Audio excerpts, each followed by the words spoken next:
Last में मैं यहाँ का ग्राम प्रधान चुना गया अपने गांव का। 2 पंचवर्षीय में ग्राम प्रधान रहा यहाँ पे। इसके बाद मैं जिला पंचायत सदस्य हुआ। मेरा छोटा भाई भी ग्राम प्रधान रहा, बगल के गांव से बीटी से भी निर्विरोध ग्राम प्रधान रहा वो। अब मेरी बहू जिला पंचायत सदस्य है इस समय, वर्तमान समय में भी। छोटा भाई मेरा ग्राम प्रधान है निर्विरोध यहाँ का, ग्राम बिकरू का।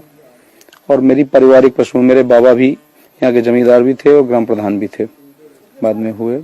मेरी पारिवारिक पृष्ठभूमि ही राजनीतिक है।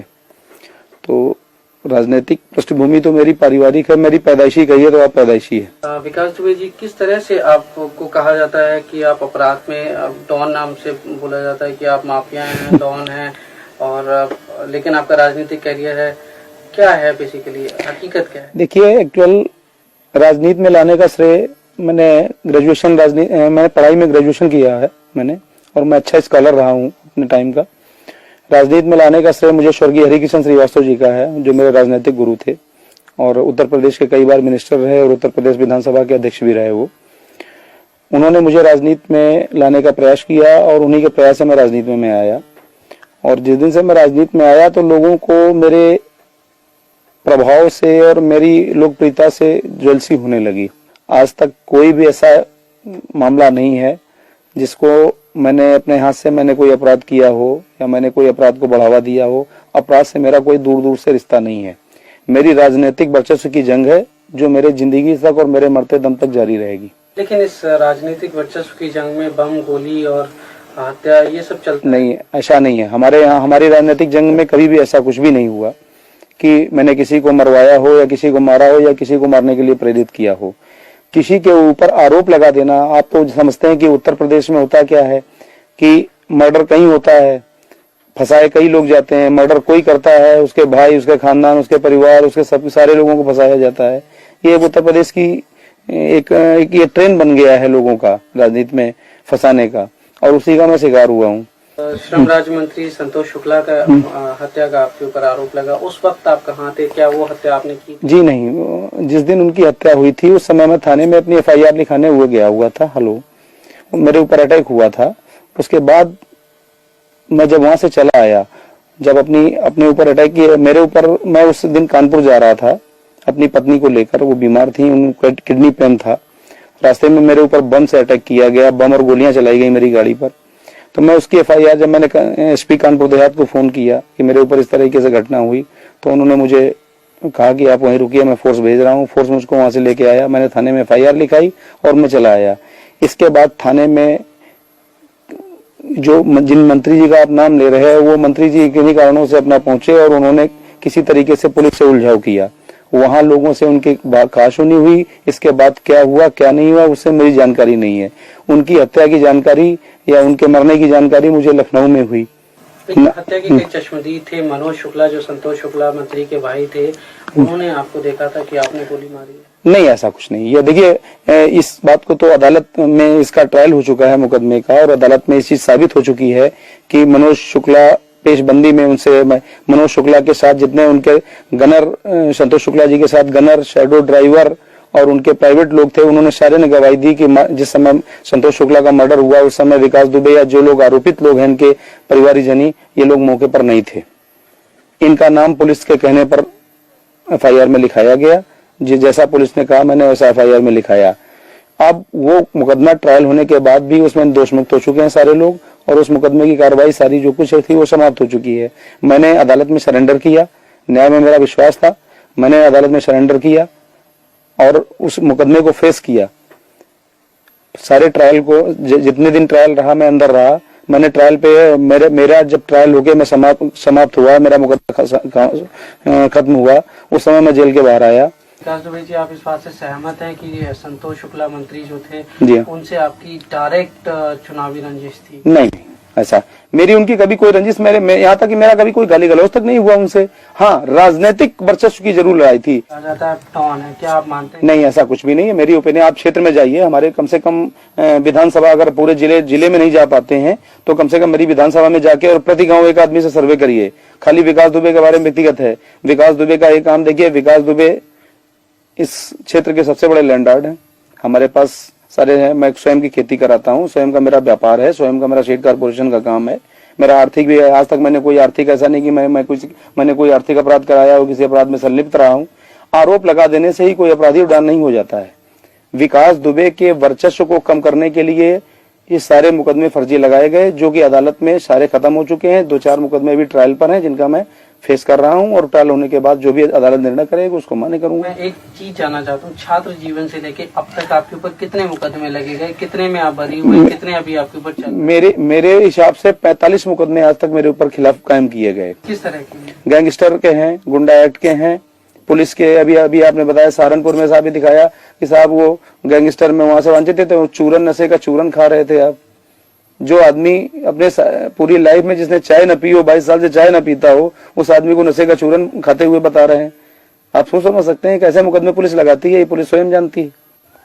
तो आपकी जो छात्र राजनीति थी उसमें आपने कभी पार्टिसिपेट किया क्या? आप छात्र राजनीति से जुड़े रहे? नहीं, जब तक मैंने छात्र जीवन रहा तब तक मैं राजनीति में नहीं रहा। छात्र जीवन के बाद मैं राजनीति में आया।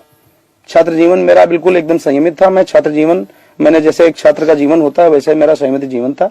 अच्छा, ये बताएं, आपके बारे में ये भी कहा जाता है कि छात्र राजनीति में आप चुनाव लड़वाने का काम करते थे। यस, हाँ। क्या है वो? नहीं, मैं चुनाव लड़वाता था, ये बात सही है। चुनाव में अपने कैंडिडेट लगाता था, अपने कैंडिडेट को सपोर्ट करता था, चुनाव जिताता था।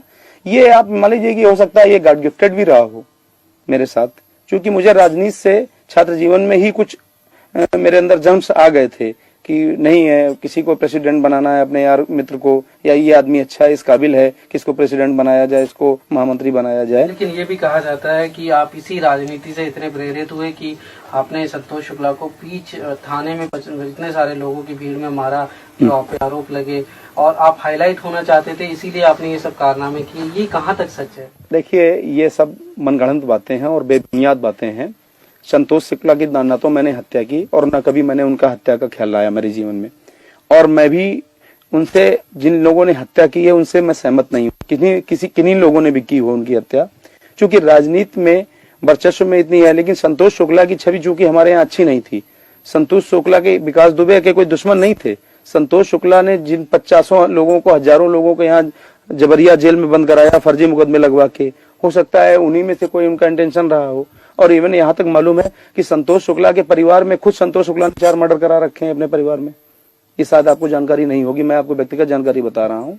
संतोष शुक्ला ने अपने 2 भाइयों और अपने चाचा का मर्डर भी करा रखा है अपने गाँव में, और इनके गाँव के लोग भी इनके विरोधी हैं। वो हमारी विधानसभा के रहने वाले नहीं थे, लेकिन इनके गाँव के, और आज भी उसमें से एक आदमी फरार है। इनकी हत्या के उद्देश्य से फरार हुआ था रमाकांत शुक्ला, जो इनके परिवार का ही है, ग्राम प्रधान था इनके गाँव का, और वो इनकी हत्या के उद्देश्य से कसम खा के ही फरार हुआ था। हो सकता है उसने भी मौके का फायदा उठाया हो। एक चीज और भी है कि जब उनकी हत्या होगी, आप इतने चर्चित हुए, पूरे देश में आपका नाम हुआ, तो उसके बाद आप वसूली का कारोबार करने लगे, आप लोगों को जो है। आज तक कोई ऐसा प्रमाण नहीं है, सरकारी तौर पर या लिखित तौर पर भी ऐसा कोई प्रमाण नहीं है, और विकास दुबे को ऐसी जरूरत भी नहीं है। विकास दुबे को ऊपर वाले ने जो दे रखा है उसमें विकास दुबे संतुष्ट है। तो छवि है, ऐसा क्यों है? लोग आप देखिए, आपको शायद ना लगे, आपके इलाके के लोग की पूजा करते नहीं, मुझे ऐसा नहीं लगता आपके नाम से। नहीं, मुझे ऐसा नहीं लगता कि मुझे लोग हैं। मैं तो जिस समय गांव में या क्षेत्र में अपने निकलता हूँ, छोटे छोटे बच्चे भी पंडित जी कह के आगे मेरी गोद में आ जाते हैं। मैं कैसे जानूं कि लोग मुझे खौफ खाते हैं? और दूसरी बात मैं आपको बताऊं, खौफ से सिलेक्टेड हुआ जा सकता है, इलेक्टेड नहीं हुआ जा सकता है। इलेक्टेड आदमी वही हो सकता है, और आज तक मैं कभी सेलेक्ट होके कोई मैं नेता नहीं बना, ना मैंने पाया। आज तक जितने भी इलेक्शन लड़े, मैंने पब्लिक इलेक्शन लड़े, और आज के इस दौर में पब्लिक को टेरर में लेना या पब्लिक को टेरर लेके वोट लेना, ये संभव नहीं है। तो अभी आप नेक्स्ट क्या करेंगे? एमएलए का चुनाव लड़ेंगे या नहीं? मेरी आकांक्षा तो यही है कि मैं स्वस्थ हो जाऊं जल्दी, और स्वस्थ होने के बाद मेरे हाई कमान से मुझे निर्देश भी है कि जितनी जल्दी स्वस्थ हो जाएं आपको इलेक्शन लड़ना है। आप जिस समय स्वस्थ हो जाएं कमान रिपोर्ट करिए, आपको क्षेत्र दिया जाता है, जिस क्षेत्र के लिए आपको कहा जाता है उस क्षेत्र में आके आप चुनाव की तैयारी कीजिए। आपको अपनी सुरक्षा को लेकर कोई चिंता होती है? आपके तो बहुत दुश्मन होंगे। तो देखिए, राजनीति में आज तक कितने लोगों की हत्याएं हुई, सबको सुरक्षा मिली हुई थी। जब ऊपर वाला जब तक नहीं चाहेगा तब तक किसी की हत्या नहीं हो सकती। जब ऊपर वाला किसी के ऊपर ठीक होता है तब ठीक है। अगर हमने गलत काम किए होंगे तो मेरी हो सकता है हत्या भी हो सकती है। अगर मैंने अच्छे काम किए होंगे तो हो सकता है ऊपर वाला हमको भी लोगों की सेवा करने के लिए जिंदा भी रखेगा। लेकिन फिर भी सुरक्षा को लेके आप क्या एहतियात बरतते हैं? क्या सरकारी सुरक्षा आपने मांगी? देखिए, मुझे अभी तक सरकारी सुरक्षा प्राप्त थी इस गवर्नमेंट में 11 दिसंबर 2004 तक 4 जनवरी 2005 तक मुझको सरकारी गनर प्राप्त था। एक बार नहीं, 3-3, 4-4 बार प्राप्त रहा मुझे। लेकिन कुछ राजनीतिक कारणों से मेरा गनर वापस ले लिया गया, इसलिए मुझे व्यक्तिगत सुरक्षा अपनी रखनी पड़ती है। और चूंकि आप जानते हैं, उत्तर प्रदेश की राजनीति में राजनीति करने वाले आदमी को या चर्चित आदमी को अपने राजनीति से ज्यादा अपने सुरक्षा की चिंता होती है, लेकिन मैं उतना भी चिंतित नहीं होता हूँ। सुरक्षा अपनी जगह है, चिंतित है, क्योंकि मुझे ये विश्वास है कि मैंने पब्लिक में ऐसा कोई गलत काम नहीं किया है जो जनता ये करे। लेकिन चूंकि राजनीति में सुरक्षा सिक्योरिटी करना कोई बुरी बात नहीं है, तो इसलिए अगर मैं अपनी सुरक्षा रखता हूं तो इसमें कोई हर्ज नहीं होना चाहिए किसी को। भाई जी, ये बताएं, छात्र राजनीति आजकल क्या गंदी हुई है? क्या उसमें देखिए, हिंसा का बढ़ावा लेके? देखिए, मैं आपकी बात समझ गया पूरी इतनी बात में ही। देखिए, जिनको राजनीति में मठाधीश कहा जाता है, उन लोगों का सीधा दखल छात्र राजनीति में है, जो अपने उल्लू सीधे करते हैं छात्रों के जरिए से। और ये दखल, मठाधीशों का दखल छात्र राजनीति में कतई नहीं होना चाहिए, इसका मैं विरोधी हूँ। छात्र राजनीति एक प्राथमिक सीढ़ी है और वो बिल्कुल पाक साफ होनी चाहिए। क्योंकि जब बच्चा शुरुआत में बेसिकली पढ़ने जाता है, प्रेप या नर्सरी में, जो शिक्षा उस समय उसको प्राप्त होती है वही उसकी आखिरी तक ग्रेजुएशन और पोस्ट ग्रेजुएशन, एमटेक, बीटेक तक चलती है। अगर किसी आदमी की नींव ही खराब कर दी जाएगी छात्र राजनीति में, अगर मठाधीशों का दखल रहेगा तो छात्र राजनीति कभी भी पाक साफ सुथरी नहीं रहेगी। लेकिन एक मठाधीश मेरे सामने बैठे हैं, उनका भी दखल रहा छात्र राजनीति में, उन्होंने भी अपने कैंडिडेट खड़े किए, उन लोगों को जिताया बाकायदा। जब तक मैं जब तक स्टूडेंट था तब तक मैं राजनीति में, छात्र राजनीति में मेरा इंटरेस्ट रहा। जिस दिन से मैंने स्टूडेंट लाइफ मेरी समाप्त हुई, उस दिन से मैंने छात्र राजनीति में कभी दखल नहीं रखा। पर राजनीति में मठाधीश बनना कोई बुरी बात तो नहीं है, लोग बनते हैं। और नहीं, मेरी समझ में बुरी बात है। कुछ और कहना चाहेंगे आप हमसे? मैं यही आपके जरिए से मैं थोड़ा सा संदेश देना चाहता हूं लोगों को कि राजनीति में जो लोग एक दूसरे को नीचा दिखाने के लिए गलत प्रभाव का इस्तेमाल, सत्ता का और पुलिस का दुरुपयोग करते हैं, ये नहीं करना चाहिए। किसी भी अच्छे व्यक्ति को आगे बढ़ने से रोकने के लिए ये रास्ता अच्छा नहीं है। अगर किसी को इस तरह रोकना है तो उसके राजनीतिक प्रभाव को कम करिए, उसकी खामियां पब्लिक में बताइए। लेकिन किसी के ऊपर आप फर्जी मुकदमे लगा के बंद करवा दें अपने राजनीतिक प्रभाव के इस्तेमाल से, ये बात ठीक नहीं है। लेकिन विकास दुबे जी, शुरुआत में तो शायद कभी ना कभी आपने कुछ ऐसा कुछ किया होगा जिसकी वजह से आज लगे होंगे। उसके बाद क्या पुलिस ने जबरदस्ती डाले केस? देखिए, पुलिस आज भी मेरी विरोधी नहीं है और पुलिस मुझसे कभी भी इस तरह से असहमत नहीं रही। मैं ग्राम प्रधान रहा, बराबर पुलिस दरवाजे आती है, बराबर क्षेत्र के एसओ, सीओ साहब जो भी हों, जो बुलाते हैं, मैं आज भी थाने जाता हूँ। मैं कोई पुलिस से मुंह नहीं छिपाता हूँ। लेकिन जो मेरा सवाल है वो ये है कि शुरुआत में तो जरूर आपसे कुछ गलतियां हुई होंगी, जिसका बाद में जो है लंबे अरसे में पुलिस ने उसको ध्यान में रखते हुए और केसेस थोपे होंगे, चाहे वो राजनीतिक। देखिए, पुलिस ने जो कुछ भी किया मेरे साथ वो राजनीतिक दबाव में किया। पुलिस ने व्यक्तिगत रूप में मैंने ऐसा कोई काम किया और न पुलिस ने। देखिए, पुलिस को सिर्फ निर्देशित करके उनको दबाव देकर उनसे गलत कराया गया। पुलिस ने जानबूझकर मेरे साथ कोई गलत काम नहीं किया।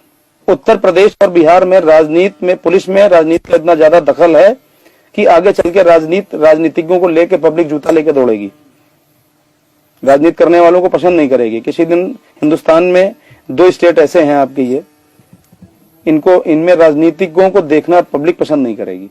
राजनीति करना तो दूर रही, राजनीतिक को देखना पब्लिक पसंद